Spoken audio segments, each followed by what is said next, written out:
para madampian ang mahal na apo ng kanyang palad, isinasangguni ang mga karamdaman, sapagkat po andon ang pananalig, andon po ang pagtitiwala na kapag ito ay sa kanya, natin ipinagkaloob sa kanya, natin ipinakita sa kanya, natin sinabi, di po ba nagkakaroon tayo ng kapayapaan? At kapag sinabi naman po ng Banal na Espiritu sa katauhan ng ating mahal na apo, Kunching, wala yan. Wala yan. Angkinin mo na po. Angkinin mo na po. Ibig sabihin, you have nothing to worry at all. Amen po ba doon? Palakpakan po natin ng malakas ang buhay na Diyos. Amen. Kanya po ako, yung iniwo-worry ko noon, purihin ang Ama, purihin ang Ama, purihin dakilain siya, sabi ng Mami Maris, wala yan. Palakpakan po natin ang buhay na Diyos.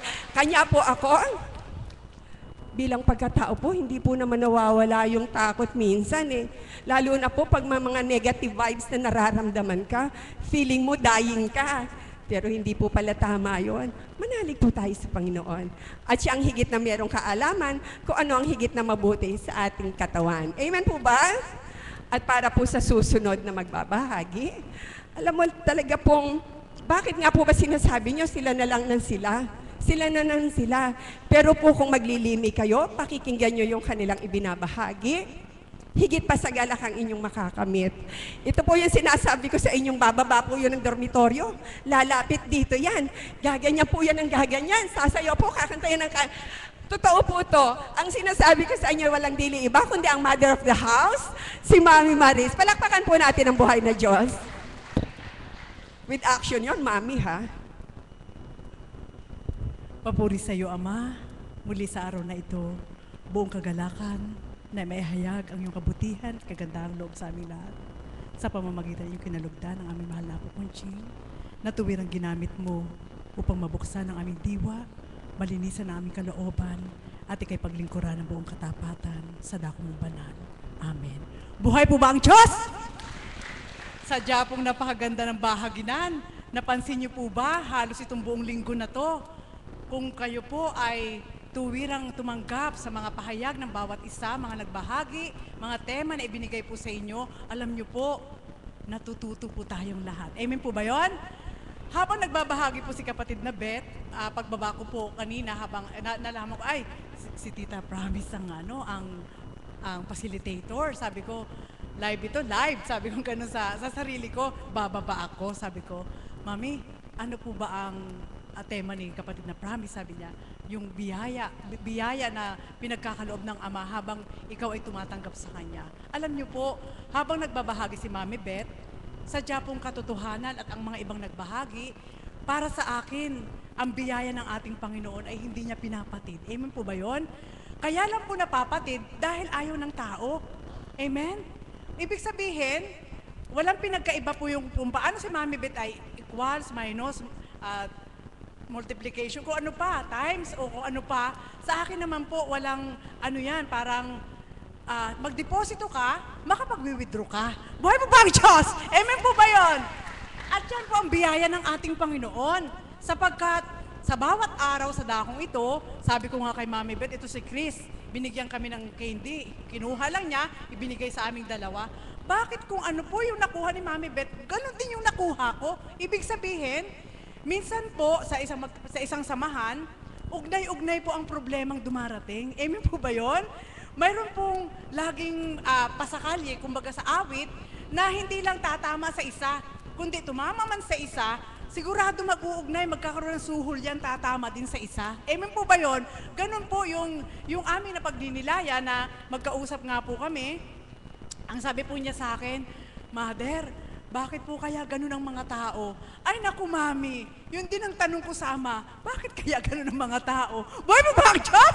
Alam niyo po, nakakatuwa sapagkat yung mga kaganapan na gayon sa unang buhay, maaaring patulan mo, lalo na ang mga tao na nakakaharap mo ay kulang-kulang sa pananalig sa Diyos, kulang-kulang sa pangunawa tungkol sa Diyos, sadya pong talagang gagamitin sila ng kalaban sapagkat mahina nga po sila. At ikaw na sa palagay may malakas, yun po talaga ang gagawin na para gapiin ka sapagkat hindi makapasok sa Satanas. Amen po ba yun? Kaya maging handa po kayo. Kagaya po ng mga kaganapan sa mga hinirang na minsan po ay Sabi ko nga po, yung biyaya ng Panginoon sa dakong ito sa bawat araw, sa pakikinig ng mga mensahe na walang pagkakupas kailanman, ay nagiging sandata po ng aming mga katauhan. Amen po ba yun? Bakit po sandata? Sapagkat hindi nga po natin alam kung ano yung pwedeng ipatupad ng ating Panginoon at hindi rin natin nababatid kung ano yung pwedeng gawin ng kalaban sa oras na andyan ka sa harapan. Halimbawa po, isasample ko lang po, yung mga tao minsan na hindi mo iniisip na magagawa nila dahil wala silang kapasidad. As in wala. Kumbaga ipalagay na lang natin, halimbawa may yung kasambahay mo, ang alam mo, pinagkakatiwalaan mo sa lahat ng bagay.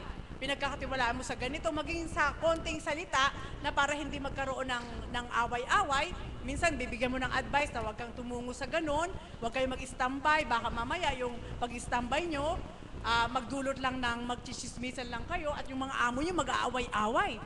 Alam nyo po, yung ganong senaryo is maganda po ang layunin. Halimbawa, ako po ang nagsalita ng ganon. Maganda po ang layunin ko. Subalit doon sa tumanggap, sapagkat hindi niya alam limiin yung sinabi ko, lilipat yun sa kabila at sasabihin doon sa kanyang kachismisa na, naku, sabi ni Mother, wag daw kayo mag-standby doon at baka mamaya. Ngayon, yung nakarating doon sa isang may amo rin, sasabihin din doon sa amo niya, bakit eka ganun? Doon na mag-aaway-aaway ang kapwa-amo. Amen po ba yun? Anong nais ko po ituran sa inyo? Ganyan po kumilos ang kalaban. Sapagkat ang kalaban, walang pangunawa. Buhay po ba ang Diyos? Amen po ba yun? Mga kapatid, paano po nagagamit ang biyaya ng Diyos sa dakong ito? Yung mga kaparaanan na sa bawat mensahe ng Banal na Espiritu sa katawan natin mahal na Apo Kunching, naroon po kaagad yung pagsaklolo niya sa isip mo na kapag nalaman mo na lang, iniwanan mo, ayos. Pagdating mo, ayos. Ilang araw, dahil wala naman ka naririnig, mag-uusap na lang ang kapwa-amo. Yun po pala, nagkakaroon ng pagdaramdam. Boy mo ba ang Diyos? Amen po ba yun? Ganun po kumilos ang kalaban. Talikuran, gumagawa siya ng hindi maganda. Subalit ang ating Panginoon, ang kanyang biyaya, talikuran man o harapan, mabuti pa rin ang kanyang gawa. Boy mo ba ang Diyos? Mga kapatid, yan po ang kailangan nating pagyamanin sa ating mga puso. Ang salita ng ating Panginoon kailanman ay walang pagkabula. Nasabi ko nga, sa pamamagitan ng ating mahal na Apo Kunching, ang bawat pagluwal ng kanyang salita, kapag ibinigay niya para sa'yo, huwag kang talusira bilang tao. Sapagkat ang bibig ng ating mahal na Apo Kunching, dahil ginagamit ng ating Panginoon, ay makapangyarihan. Halimbawa po, bibigyan kanya ng pag-asa. Anak, huwag kang malumbay. Kung sa palagay mo wala ka ngayon, bukas may biyaya ka na. Ikaw, huwag kang maging pilosopo. Huwag niyong sabihin, huwag niyong labanan sa isip niyo yung sinabi ng Banal na Espiritu na paano ako magkakabiyaya. Ay, huwag mo nang hintayin, walang darating sa'yo. Boy mo ba ang Diyos? Amen po ba yun? Paano po ang pagtanggap doon? Pag sinabi po ng Banal na Espiritu, huwag kang mag-alala kapatid, bukas may biyaya na tayo. Alam niyo po ang sasabihin ko, Amen, inaangkin ko po mahal na Apo. O pagkabukas, malaman mo na lang, eto na yung sinabi ng Banal na Espiritu. Buhay mo ba ang Diyos? Amen po ba yun? Kaya, mismo sa ating mga sarili, nagiging kontrabida tayo doon sa gusto ng Diyos sa ating buhay. Amen po ba yun? Napapansin niyo po ba yun?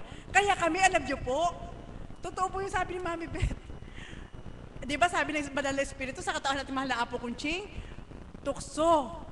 Di ba sabi ng awit, layuan tayo.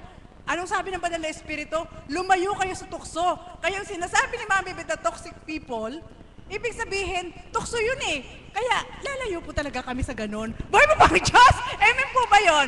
At isa po yan sa mga biyaya, sa katotohanan lang po. Sa dakong ito, sabi ko nga po sa inyo, lagi po kaming may galak. At itong buong linggo na to, hindi ko alam, sabi ko nga, hindi naman ako stress.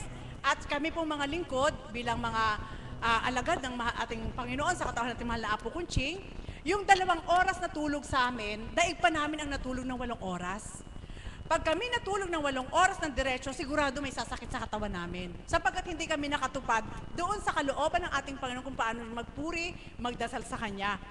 Itong buong linggo na to, simula nung Monday, sabi ko sa aking sarili, pumasok sa isip ko yung bahagi ni Mami Beth na nabasa niya na ang pag-develop po ng red blood cell sa ating katawan ay pumapasok na 11 p.m. to 3 ng madaling araw. Alam niyo po, nagnilay po ako noon. Sabi ko, Ama, paano po kaya ito? Alauna ka na ikita. yung red blood cell ko mababawasan. Buhay mo ba ang Diyos? Amen po ba yun? Totoo po yun. Simula po nung Lunes hanggang ngayon, bakit po, pag dumulo po ng 12 o'clock, syempre po, ganito po kami mga alagad eh. Tanungin, kahit kayo, pwede nyo pong subukan, pero wag nyo po akong pagtawanan. Totoo po itong sinasabi ko. Pag dumulog po kami ng 12 o'clock, syempre po taimtim. Hindi pa yan kami aagawin ng antok sapagkat may mangungusap sa isip mo. Yung pangungusap sa isip mo na naririnig mo ang tinig ng Diyos, maganda. Ikaw na may katawan, dahil tinatanggap mo ang Diyos ay buhay, naaaliw ka. So lilipas ngayon ang 12:30, hindi ka na makatulog. Hanggang palalim ng palalim, makikipagniig ang Panginoon sa'yo na magagandang bagay ang sinasabi niya sa'yo. Hanggang dumating na matutulog ka na, paghiga mo, iisipin mo pa rin yung sinabi sa'yo ng Panginoon. Di lalong hindi ka na makakatulog dahil andun yung galak.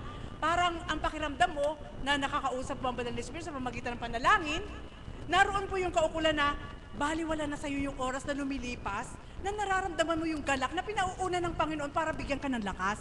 Subukan niyo po. At yan po ang nagaganap sa aming mga alagad. Alam ko po, nagaganap sa mga kapatid ko rin. Ilang araw po yan, sabi ko, Ama, ano pa to? Sabi ko, kaya minsan, pag wala na akong ginagawa, inaaliw ko yung sarili ko. Tapos nalaman ko na kung ano yung dapat ipabatid ng Panginoon. Gusto ko nang matulog. Hindi pa rin ako makatulog. Sabi ko, Ama, bakit ka ako makatulog? Wala naman ako iniisip. Kailangan ko bang evaluate muli ang aking sarili kung may kulang pa ako para sa'yo? Wala naman po. O sige. Ganito, pagtulog ko pong ganyan, sabi ko, Ama, ikaw ang laman ng puso ko at isip ko, hihimlay ako. Kung ano man po yung nais niyo pong